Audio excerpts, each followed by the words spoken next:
Uzu, wasa nango kwe indigenous kas, mikazito dem, wawaya tanang ndojapa.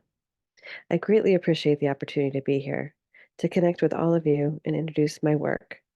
And I always appreciate the opportunity to introduce myself in Anishinaabe-Moan.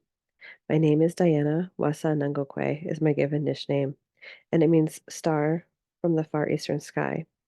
I'm a fourth generation Detroiter, and I also acknowledge the land on which we are on and the clan which is Eagle.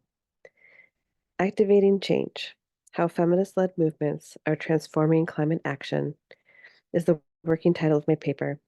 It's important for me to mention my positionality within the work and that I've been part of the grassroots climate justice movement for the last 20 years. Hola e bom dia. Meu nome é Diana Seals. Activando mudança como os movimentos liberados por feministas estou transformado e ação climática. E o título provisório do parte do movimento de base pela justiça climática nos últimos 20 anos. Meu português não é muito bom, mas vou tentar. Eu falo português do Brasil, então é um pouco mais complicado. So just a little bit about me and my own positionality to the research. My role within the climate and environmental justice movement has been as an activist, facilitator, and researcher. I was the director of an environmental justice nonprofit for 13 years. I am currently an educator, as well as a learner and a student in community organizing and teach at the University of Michigan. I've taught in the residential college as part of the Semester Detroit program and within the School of Social Work. I'm a member of the Speakers Bureau for the Anishinaabe Healing Justice Coalition, a member and delegate of the Indigenous Environmental Network, and currently the board president for Grassroots Global Justice. It's worth noting here that many of my slides and quotes come from Grassroots Global Justice. I'm a mom and a granddaughter, and I do this work because of my optimism that stems from the belief that a better world is possible. Today, we'll touch on some of the main components of my paper and sprinkle in some context from my own lived experience. As a way to introduce my main topic, I'd like to read a quote from one of the study's participants.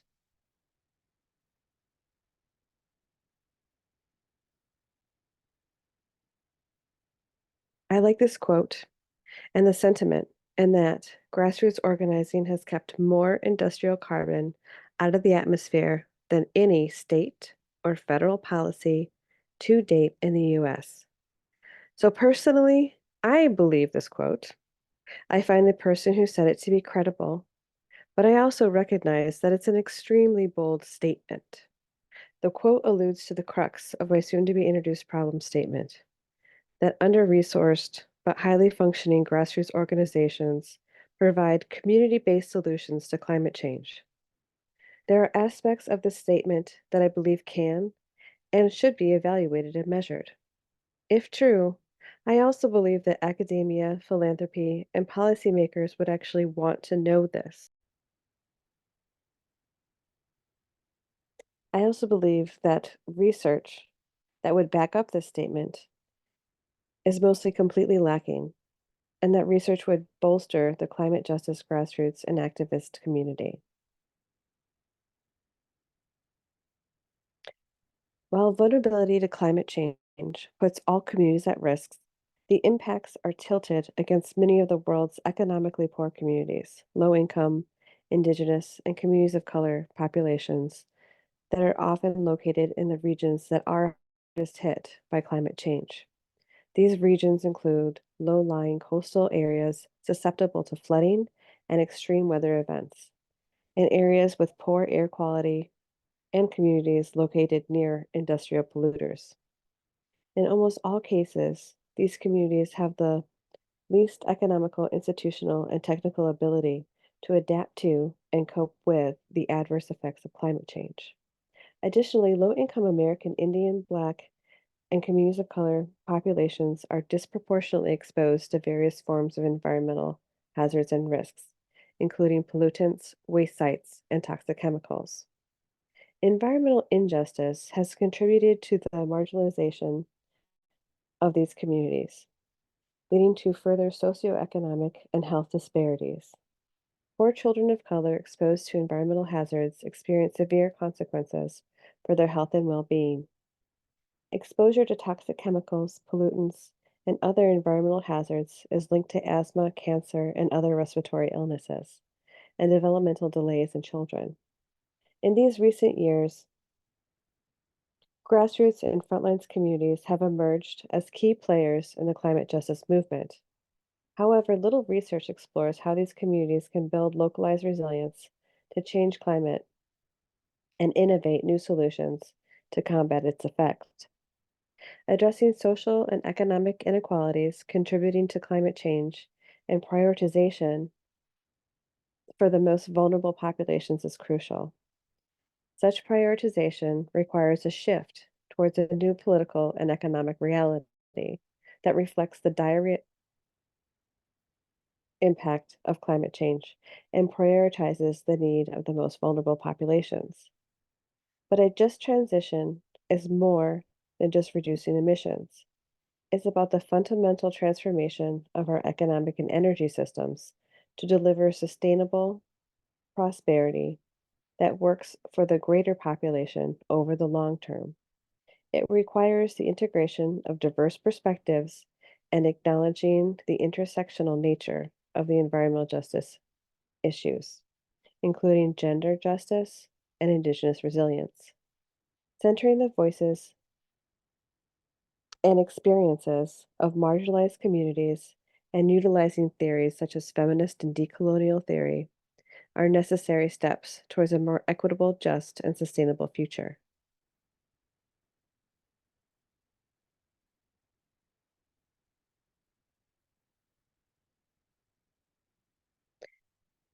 My problem statement. The core issue is the prevailing injustice in climate change and its disproportionate impact on vulnerable communities. Marginalized communities bear the brunt of climate change devastating effects. They are often faced with the harshest consequences, suffering from extreme weather events, displacement, and limited access to essential resources. This injustice is clear. Another injustice is the extent in which the solutions to climate change and climate injustice come from communities most impacted. They are intimately aware of the devastating consequences and innovate out of these because of necessity and out of creativity, with the hopeful belief that there is a better world that can be created for their community and the children. While grassroots solutions have emerged as a powerful tool to combat climate change, they also need help in overcoming significant roadblocks. Despite their demonstrative success, these solutions must be recognized and implemented in important spheres like policy, academia, and philanthropy. While grass-top solutions, those that are from mainstream environmental organizations, are championed, there is a disconnect between grassroots efforts and the broader institutions exacerbating the problem and hindering progress. My research delves into the intersections of Indigenous knowledge, gender dynamics, and environmental justice within the climate justice movement. Through interviews with feminist leaders, I aim to understand how these elements contribute to the development of resilient communities capable of mitigating the impacts of climate change. These interwoven narratives and perspectives inform and shape one another, contributing to the advancing climate justice innovation. Much of my focus is on Detroit, where a vibrant community of climate justice and activism has blossomed. To investigate how these lenses influence and hinder the pathways towards climate justice resilience. This investigation revealed the complex forces such as settler colonialism and gentrification, which undermine community resistance. However, the interplay of innovation, firsthand wisdom, and a legacy of resistance empowers these communities to thrive. The literature review critically analyzes climate justice theory through an Indigenous and feminist lens, providing essential context for my empirical research. By comprehensively exploring the historical foundations, theoretical frameworks, and practical implications of environmental and climate justice, just transition, feminist climate theory, and decolonial and indigenous theory, I aim to unravel the intricate tapestry of topics.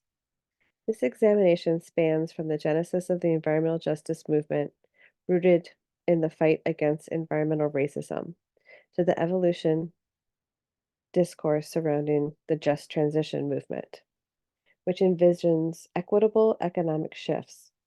Through this exploration, we seek to establish a robust foundation for understanding the interplay between Indigenous knowledge, gender dynamics, environmental justice within a context of building resilient communities capable of withstanding the impacts of climate change in the climate justice movement.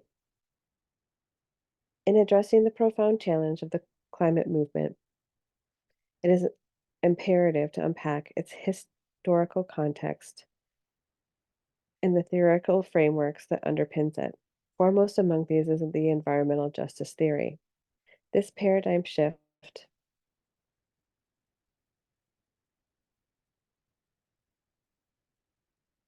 took shape in response to enduring issues of environmental racism, which has disproportionately impacted communities of color and low impact communities for many years. Recognizing and understanding these foundational roots is pivotal as we chart our course towards an equitable and sustainable future. Beneath an expansive canopy of environmental justice lie the subsequent sections, including just transition, climate theory, feminist theory, and decolonial theory. Just transition is central to contemporary climate change and equity discussions. Rooted in the labor movement, the environmental justice movements have expanded the phrase to describe a holistic vision for a shift to a sustainable economy that simultaneously addresses social inequalities. This literature review explores key works discussing just transition role in the broader climate justice movement. While evolving in its effort to address ecological degradation, traditional environmental movements often need to catch up in recognizing gendered experiences. Within this space, feminist climate scholars have articulated the need for a paradigm shift towards an intersectional approach to climate justice. They argue that understanding how gender intersects with other forms of oppression, including race, class, socioeconomic status, is fundamental to achieving genuine climate justice. The heightened vulnerability of marginalized communities to environmental degradation and climate change cannot be understated. Feminist climate theories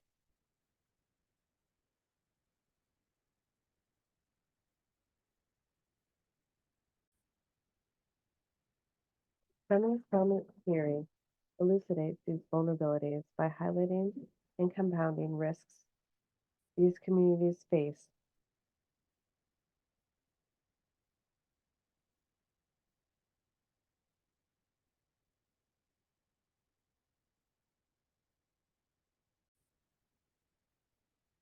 Feminist climate theory elucidates these vulnerabilities by highlighting the compounded risks these communities face due to the socio-political and economic factors. Moreover, women, often on the front lines, are pivotal in leading environmental justice movements, challenging unjust policies, and pushing forward transformative change. Their leadership is grounded in lived experience, community solidarity, and a deep understanding of the intricate web of oppression they navigate daily. Decolonial theory and climate justice are intrinsically interwoven, grounded in a shared understanding of colonial's historical and ongoing impact on the environmental and indigenous communities. As the climate crisis intensifies, it's evident that colonial legacies, characterized by resource extraction and environmental degradation, disproportionately impact indigenous and marginalized communities. Decolonization is not merely the inclusion of indigenous ceremonies, but a paradigm shift that acknowledges and makes space for Indigenous political philosophies and knowledge systems as they resurge.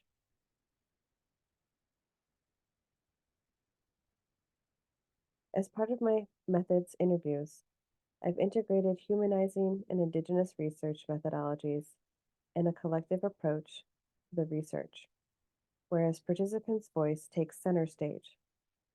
These methodologies prioritize considerations such as positionality, reflexivity, relationship dynamics, forming a robust framework for engaging with participants with a genuine respect for their perspective and experiences.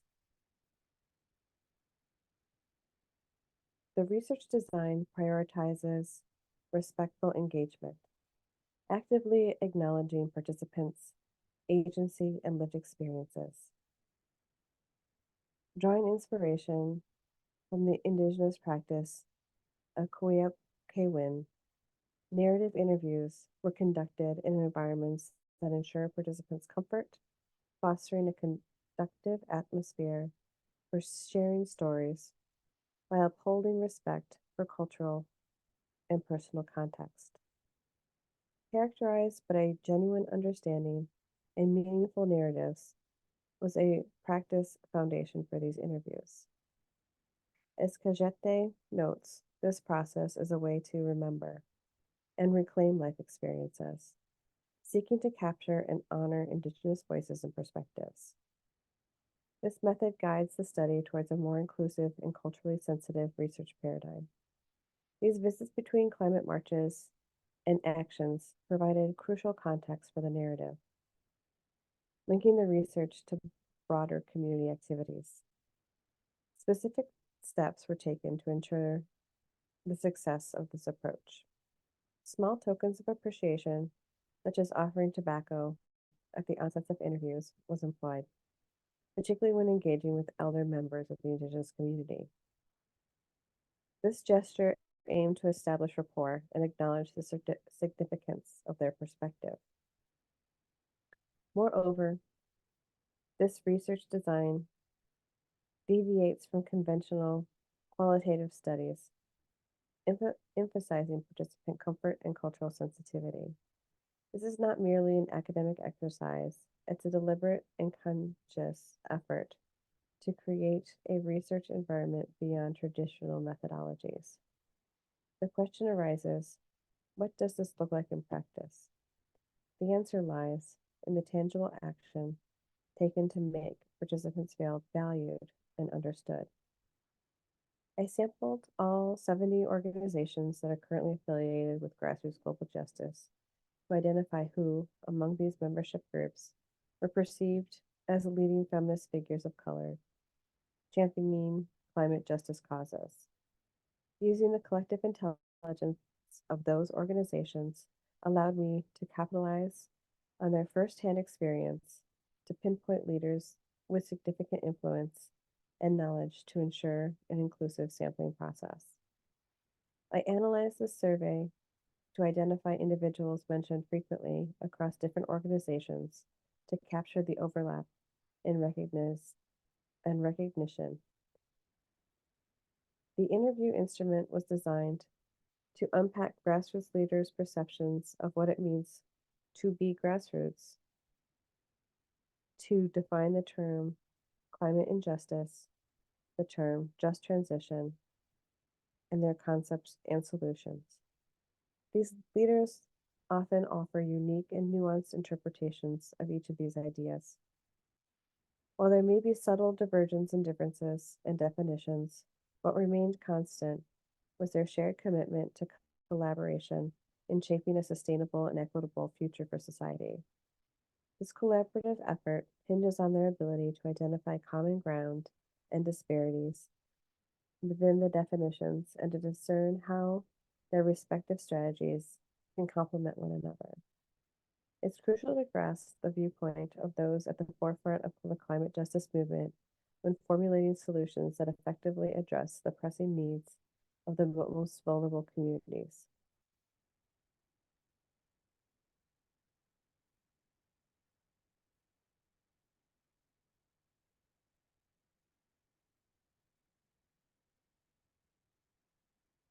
Several themes emerged from the interviews with each of the climate justice leaders. This is part of my results section in breaking down barriers to a just transition and some of the key strategies and success stories that resulted from the interviews with Indigenous feminist climate justice leaders. The main themes include community engagement, gender empowerment, intersectionality and inclusivity, sustainability and regenerative practices, and challenging power structures and systems. Variation of subgroups help to tease out some of the specific climate injustice solutions.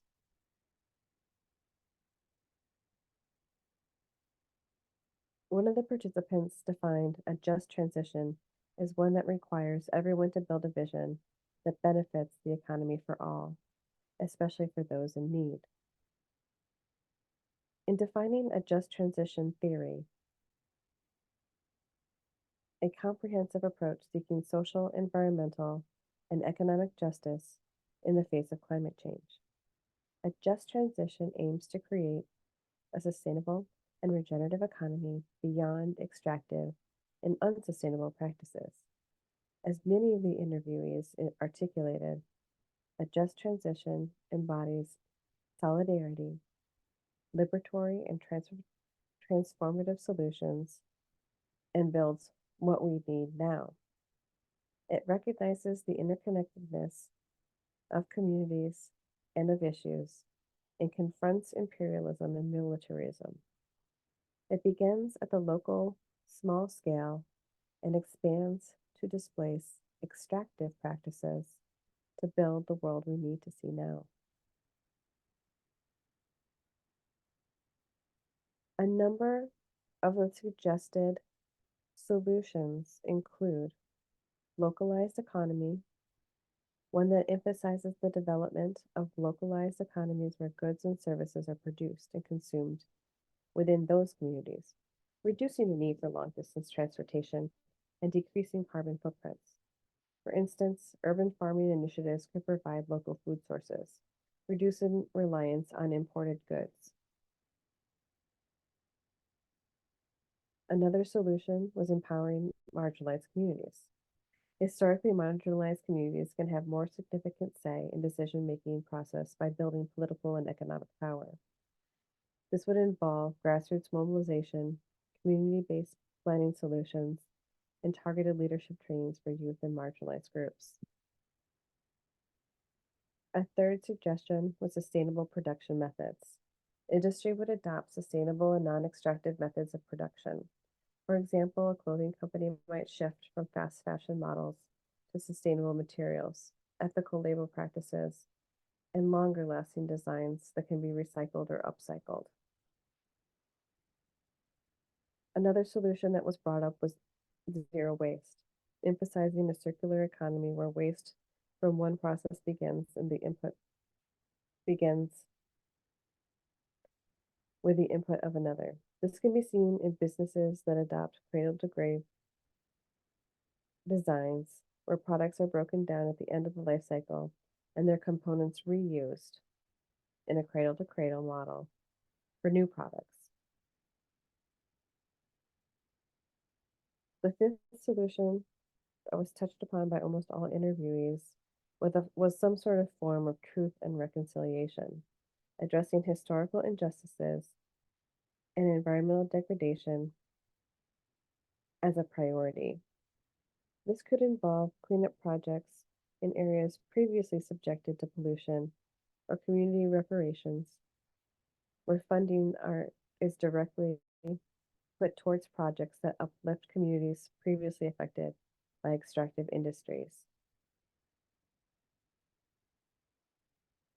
Reparations was part of this solution, which would involve redistribution of resources in terms of capital and decision-making capacities. It could manifest as investments in green initiatives led by marginalized communities or policies prioritizing the voice of those historically silenced in environmental discussions. The last solution that was touched on by almost all interviewees was education awareness.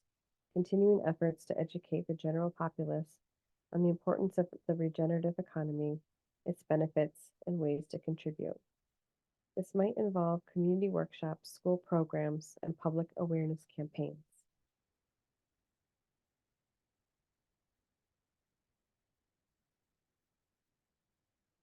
Interviewees focused on the crucial aspects of engagement and empowerment for their communities when they talked about what would a just transition look like. Engagement entails actively involving impacted communities in the decision-making process, addressing their unique needs and perspectives, and recognizing their leadership roles in driving the transition. In addition, gender empowerment in this context pertains to activists who identify as feminist and belong to various gender identities that include cis female, lesbian, gay, bisexual, transgender, queer, questioning, intersex, pansexual, two-spirit, asexual, or ally. Notably, all of those interviewed identified themselves as queer, highlighting a significant presence of queer leadership in social justice spaces. This concept is further explored in my third chapter. Intersectionality and inclusivity. There's a strong emphasis on intersectionality and inclusivity within the just transition framework, including recognizing the intersectedness of social, economic, and environmental issues, and ensuring that marginalized communities are included in the just transition process.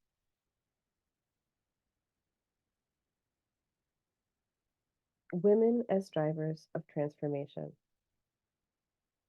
The interviewee The interview results highlight the theme of women as drivers of transformation in the context of just transition. This theme recognizes the crucial role of women in advocating for positive change and social transformation, acknowledging their historical and present contribution to various social movements. It aligns with the overarching theme of intersectionality and inclusivity, emphasizing the importance of addressing intersection of folks that are oppressed, including gender-based oppression, and ensuring that marginalized voices are included in the just transition process. By empowering women's leadership and contribution, the theme seeks to promote gender equality and diverse perspectives in shaping a more just and sustainable future. Additionally, it emphasizes the significance of local organizing and grassroots movements led by women in driving transformative change within their community and contributing to a broader societal transformation. Sustainability and regenerative practices are central themes in this just transition. It includes transitioning from harmful practices, such as fossil fuels, to sustainable and clean energy sources, fostering a caring relationship with nature, and prioritizing the well being of future generations.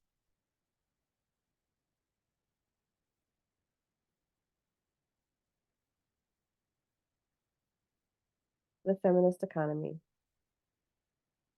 The interviewees' results highlight the theme of feminist economy in the context of a just transition. This approach challenges and transforms traditional economic structures that undervalue and exploit women's labor. It prioritizes care, equity, and the well being of marginalized individuals, aligning with sustainability and regenerative practices and promoting social and economic justice. By advocating for an economic system that values women's work, promotes gender equality, and addresses these power imbalances, a feminist economy builds a more sustainable and just future, fostering inclusive and caring relationships with people and the planet. Shifting energy and economic systems. The interview results underscored the theme of shifting energy and economy in the context of a just transition towards climate justice. This theme advocates transitioning from unsustainable practices to regenerative alternatives, moving away from harmful energy sources towards clean and renewable energy, and transforming economic systems to prioritizing social and environmental well being over profit driven models. It aligns with the broader goals of sustainability and regenerative practices, emphasizing the urgency of addressing environmental and social impacts and working towards a more resilient and equitable future. Challenging power structures and systems. The interviews highlighted the need to challenge existing power structures and systems, perpetuating injustice and environmental degradation. Challenging systems that involve advocating for systemic alternatives, confronting patriarchy, white supremacy, and corporate interests, and promoting an equitable and just society. A quote from one of the participants is: "A just transition requires a systemic understanding of the systems perpetuating inequality, such as white supremacy, patriarchy, and capitalism. The just transition is in defense of the commons and the sacredness of the land, and it seeks a sharing and caring economy." These grassroots initiatives have the potential to guide policies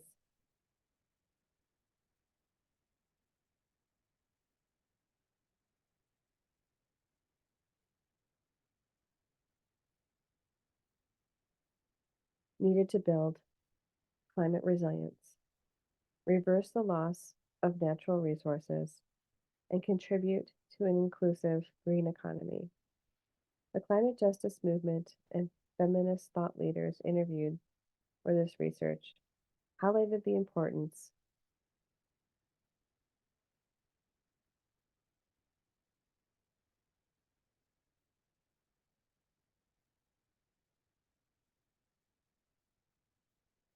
of these initiatives at the grassroots and nonprofit organizational levels, as they have been brought to the national and international stage, including the United Nations conventions of the parties' gatherings.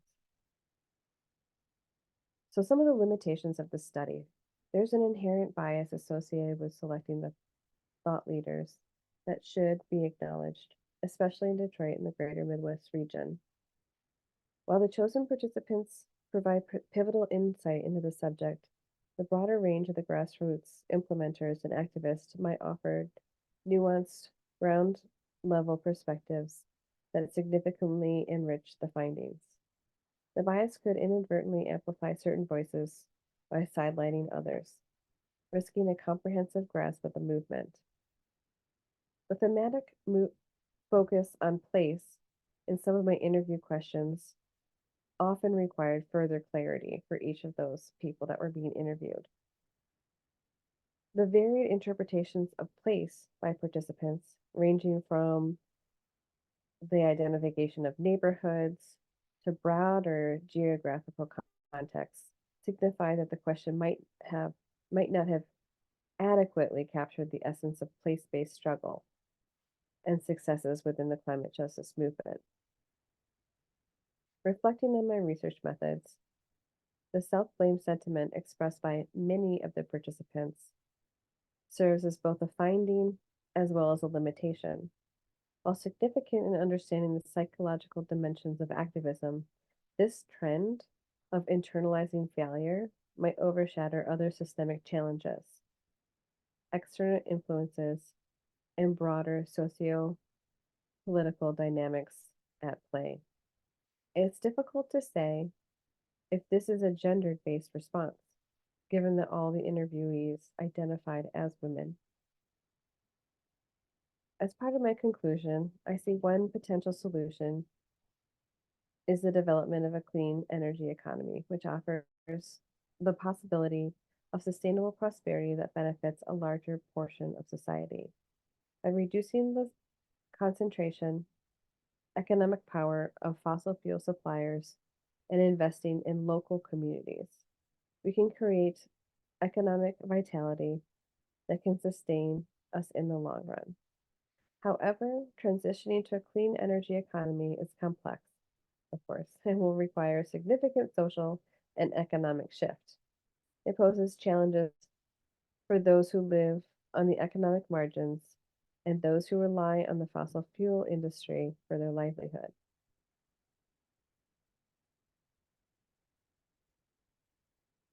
The transition to a clean energy economy must prioritize reducing carbon footprints and growing the economy. It also requires consideration for the well being of marginalized communities that environmental injustices have historically impacted. We can create a more equitable and just society by prioritizing social and economic justice as we transition to a sustainable future. One of the participants' words highlight the implementation of just transition must be place-based and led by people that are most impacted by it. A shared understanding of just transition must consider a place's unique characteristics, including its economy, history, education system, and commitment to fighting for change.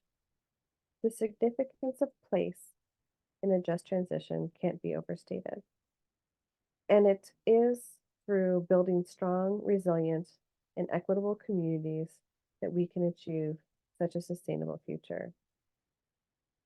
After conducting interviewees with participants, it's evident that the just transition movement is rooted in political and economic conditions. Participants largely agreed on the analytical framework of the just transition. They emphasized the need to involve the state, create models, and analyze points of agreement and divergence in each model when considering the local context. However, there were some areas of disagreement regarding the prioritization of policy versus political organizing. Some participants believed advocating for energy policies was crucial, while others felt that the education and behavioral change would be more effective approaches. One surprising finding was the self blame that was expressed by many of the participants for the slow progress of coming to climate justice within the just transition model. Despite the significant challenges posed by the energy economy and capital, participants were critical of themselves and the climate movement as a whole for not doing enough. Interestingly, this self depreciation and self criticism were noted to be more common among female members of the movement. The self blame phenomenon is consistent with the idea that women internalize failures and attribute them to personal shortcomings. However, it's essential to note that gendered patterns are not an absolute and may vary depending on culture and individual factors. Overall, this research highlights the complexity of finding climate justice within a just transition movement and the need to consider the local context when implementing solutions. It also sheds light on the gender dynamics and highlights the importance of addressing the issue to support a more inclusive and effective climate justice movement.